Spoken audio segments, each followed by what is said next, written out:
of Simcha Sisr from Kelem says that the foundation of all bad midot is selfishness. Loving yourself too much. Unfortunately, in the Western world, this is one of the most popular teachings in the world, especially from these coaches and different types of motivational speakers. They constantly teach people, love yourself, love yourself, love yourself. This is the foundation. This is the root of bad midot. Loving yourself too much. You love yourself, you think that the world's going to dance to your tune. You love yourself, you think that the world is supposed to comply with your needs. You love yourself, you're going to forget to do the most important thing that a human being is supposed to do in this world, which is give. You only have what you're able to give and what you're willing to give. That's all you have. If you can't give it because you don't have it, that means you don't have it. If you don't want to give it, that means you don't have it. Even though your bank account says something, it means nothing. You don't actually have it. What you have in this world is what you're actually able to give.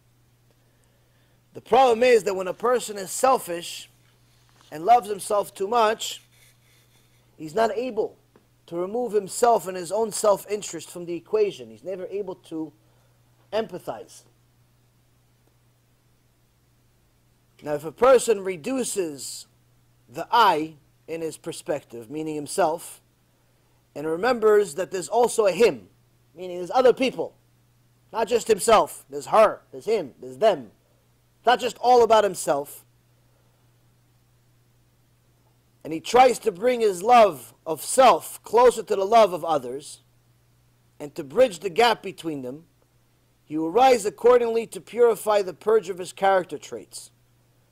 This is the secret to the success of the Gdolei Hador, who fixed and beautified their character traits.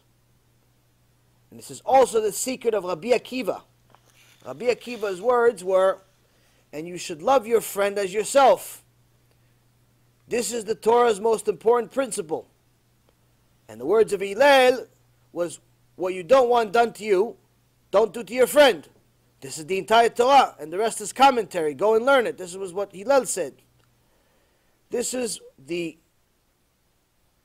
foundation of both of these important statements. Rabbi Akiva and Hillel HaZaken is becoming selfless, not selfish. Selfless.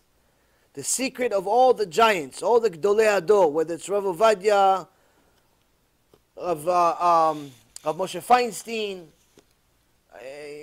Rabbi Akiva Iger, Ramban, all of these giants, the ones that made something out of themselves, that build a legacy, Victor Miller, is that they've decided early on to remove themselves from the equation and start worrying about people, start worrying about everybody else. It's called Mesirut Nefesh, self-sacrifice. This is the most brilliant thing that you can learn in your life, because once a person becomes selfless, then his opinion is unbiased. He officially becomes the source of truth. Because now, the problem with people's advice, if you remember, we talked a little bit about advice last week. People love to give advice. It's very easy to give advice. It's fun to give advice. It's fun to tell people what to do. Problem is that most advice is worth nothing. It's worth less than nothing, because it's biased advice. They tell you what they want for themselves, not what's good for you. They don't know how to empathize. When they give you advice, they tell you, yeah, I think you should get that job. Why do you think I should get that job? Because it makes more money. Yeah, but it also removes me from having the ability to have a relationship, because I'm working 9 hours, 900 hours a week. I'm not able to move. I'm not able to eat. Yeah, but you can have a lot of money. Who cares about money? I want to get married. I want to have kids. I want to serve Hashem. So really, they're giving you advice to get a job because they want more money. And they think that you should get more money, and that should be your life's goal. Oh, no, I wouldn't marry her. Why wouldn't you marry her? Yeah, I think she's too old. Yeah, but why do you think she's too old? She's the same age as me. Yeah, you should get somebody younger than her. Why? Why do you think you should get somebody younger than her? Yeah, maybe if you get somebody younger, maybe because this guy's perverted thoughts in his head. And he thinks that you should have perverted thoughts in your head. You understand? So they're not giving you advice based on your perspective. They're giving you advice based on their perspective. So once a person becomes selfless and starts caring about the world around him, then he becomes the source of truth.